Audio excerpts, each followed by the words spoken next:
Are you looking to build the most impressive city? Well, that's not an easy task in today's video. Hi, I'm April from Your Turn Gaming. In today's video, we will be learning how to play the game of Citadels. We'll talk about the game setup, discuss some of the cards and what you can do with them, and how you win the game. So come join me as we embark on this interesting card game. So in the box, you're going to notice that you have 18 cards that will discuss your characters. We'll talk about them in just a minute. You are going to have 80 districts, which are the ones that have the symbols at the bottom with different colors. You're going to have reference cards, which are these ones right here. It'll tell you on your turn as well as scoring. And then you're going to have your wooden crown token. And this is going to mark who is going to be the starting player on each round, as well as the beginning of the game and the end of the game. And then last, you're going to have your 20 golden coins. So first, let's talk about the different districts that are in this game. So as I mentioned, you're going to notice that the districts are the ones that have a specific color at the bottom. You're going to see green, blue, yellow, red, as well as purple. So these are the 5 different colors specifically for this game. So in particular, as you look at your characters that you're going to be playing with, they are numbered at the top of the card. So that's going to go 1 through 8. Now, as the game progresses and you want to play a more challenging game, you are actually able to play with these particular cards.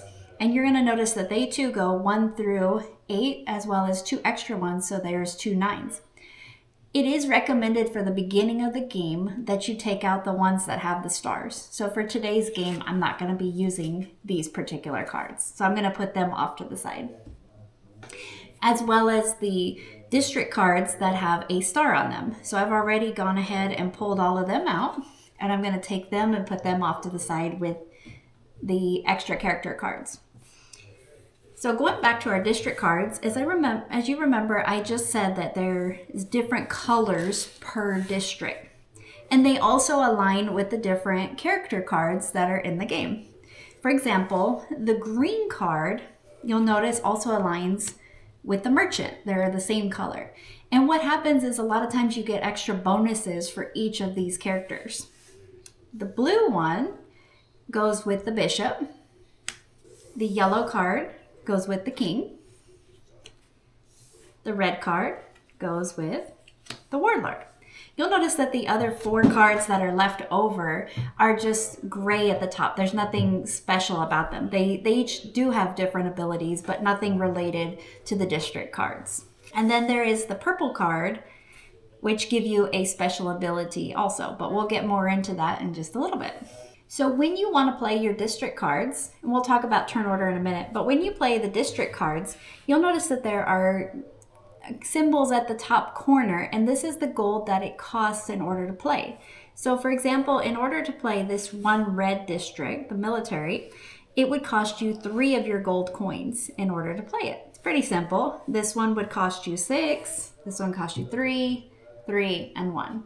So in the back of the rulebook, they do tell you about each of the characters more specifically, and it goes the same as I was just explaining, characters 1 through 8, as well as the bonus characters.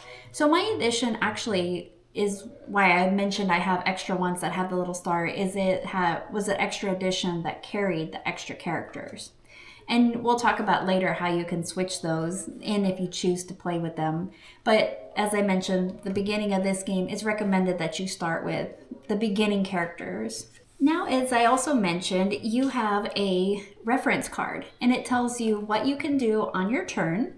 And then on the flip side, it says how to do the scoring. So up on the screen, I'm going to post both of the sides of the card so you can see both sides. If you need to stop the video for anything and you want to look at the cards, you're more than welcome to at this point. But it's just like a quick little reference sheet just to get you going. And once you start playing the game, you're not even going to need to look at it. The wooden crown is for the first player to choose their character card during the next round. The crown will switch during the game for whoever has the king card. meaning this card right here. If you have the king card, you're going to be the one that gets to choose your character first in the coming rounds. And I'll show you how some of these rounds work in just a moment. So now that we've taken a quick overview of the cards with the game components, let's set it up. So as I already mentioned, I took out the cards that have the star at the top. Next, you're going to take all of your character cards, so all 8 of them, and you're going to give them a shuffle.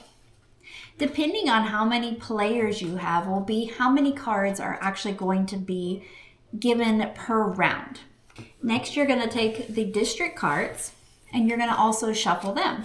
So each person will be dealt 4 district cards. So each time you start the game, you start with 4 district cards placed at random, and then you put the deck down in between all of the players. Each player will receive 2 gold coins. Last, the oldest player will receive the crown to start the game. So whoever the oldest player is that's playing the game will be the one that starts with the crown. So now we're up to the character cards.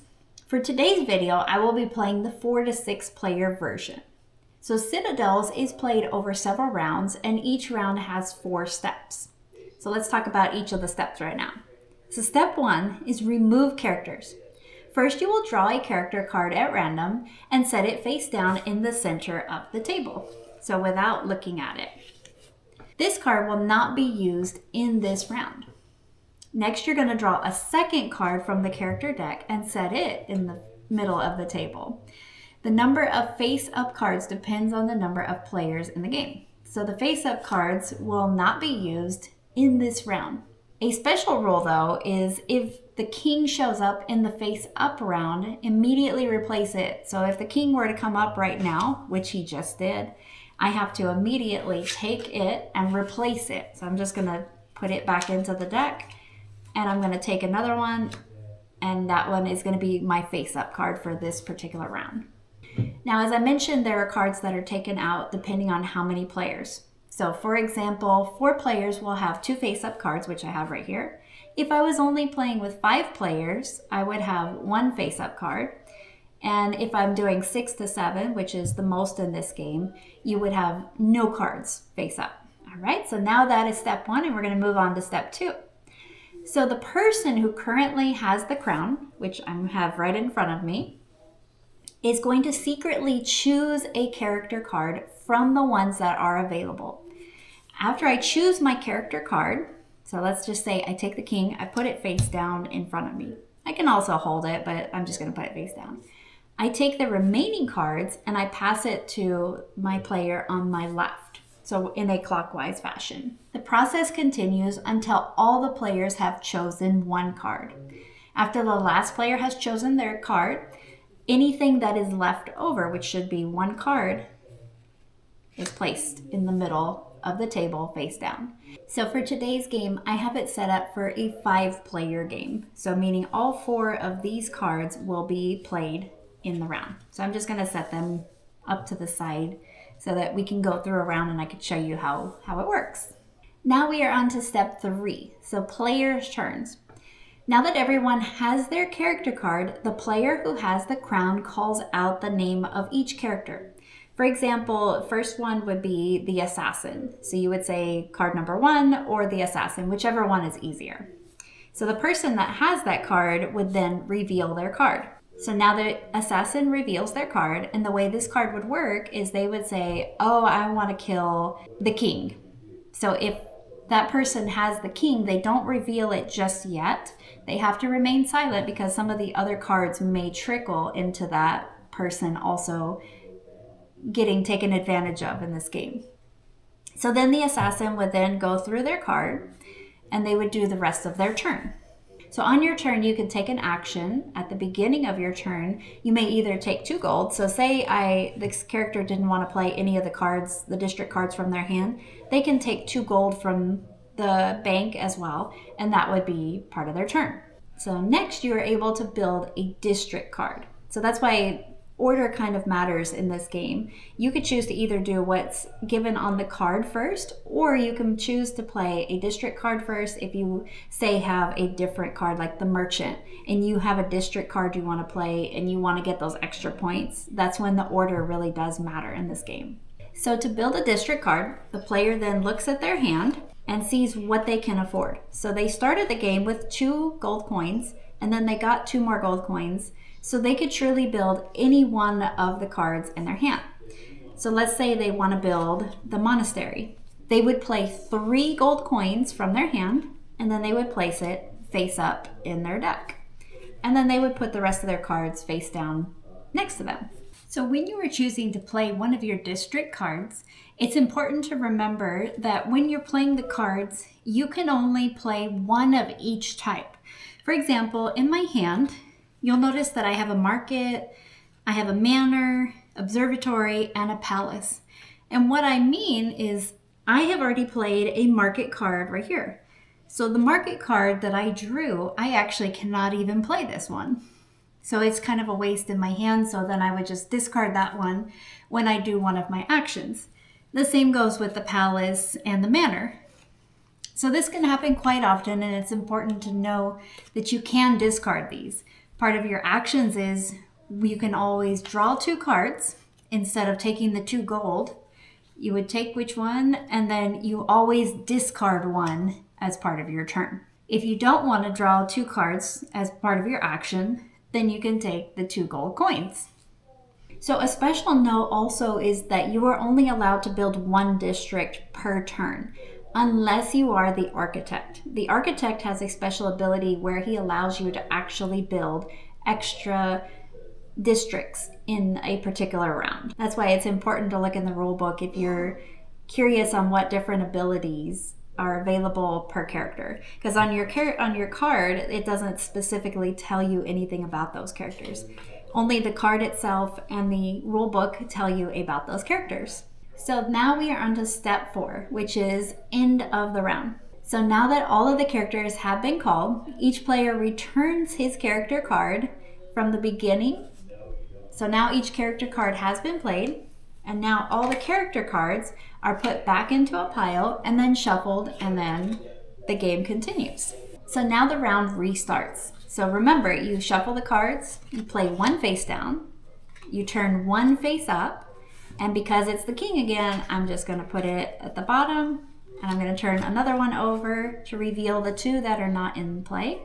So now the first player, whoever has the crown, which was me because I played the king, looks through the cards again, and this time I choose a card, just as I did before, and then I pass all the cards. And remember, the last person that has the cards, they will then put the last card face down on the table. And it's kind of an advantage too, because it lets them know, okay, well, I know which one is out, and kind of helps with that balance. So now how does the game end? The game ends when a player has built their 8th district. The game ends with the current round is completed. So meaning after I've played my 8th district, everybody gets 1 more turn to play, and then the game ends immediately after that. So you will add up your points in this process. First, the players receive a number of points equal to the total combined cost of their districts. So meaning these gold coins that are at the top corner, you would add all of those up, and that's how many points that you get at the end of the game. So if you are able to acquire 1 of each of the 5 colors, you will receive 3 points. Even if you were not the first player to have finished the round, you would get 3 points. Now, if you were the first person to build all 8 of your districts, then you would actually receive an additional 4 points. So all of your gold marked on the card plus 4 points to add to your score. All other players who did build 8 districts received 2 gold coins. So the winner of the game is, of course, the one who has the most points. If there is a tie in the game, you'll compare the total number of points received based on your district cards. So meaning however much you have here, whoever has the highest there wins. If there is still a tie, the rule books then says the player that has the most gold is then declared the winner. A special note too is players may build more than 8 districts if they have the means to do so. So if you have the architect, for example, and say I was able to actually build another one from my hand, I could actually do that in my last round if I wanted to really secure that win. So as I mentioned earlier, my edition has additional characters in which you can play. And the way that you would put them into the game is, as I mentioned at the beginning, you always start with the 8 original characters that the game gives you. You have the assassin, the thief, the magician, king, bishop, merchant, architect, and warlord. But say you've played the game a few times and you want a little bit more of a challenge. How you would do this is you would have your 8 character cards in front of you. You would take the additional character cards that they gave you, and say you wanted to add the witch, for example.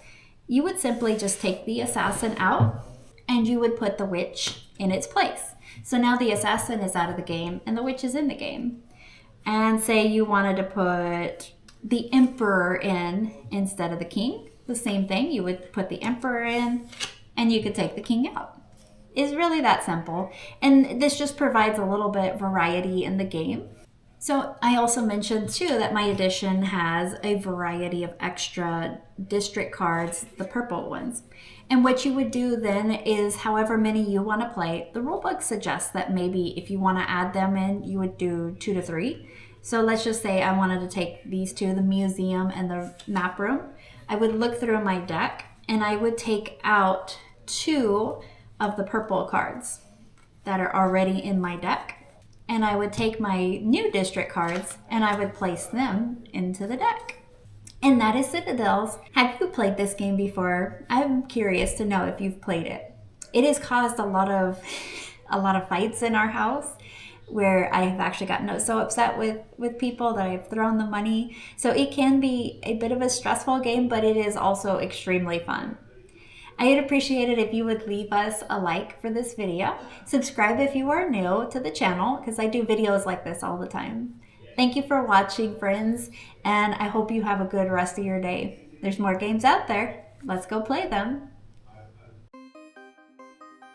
Now that you finished watching this video, be sure to check out our other videos. Please also like the video, hit that notification bell so you don't miss any of the gaming fun. There's more games out there. Let's go play them.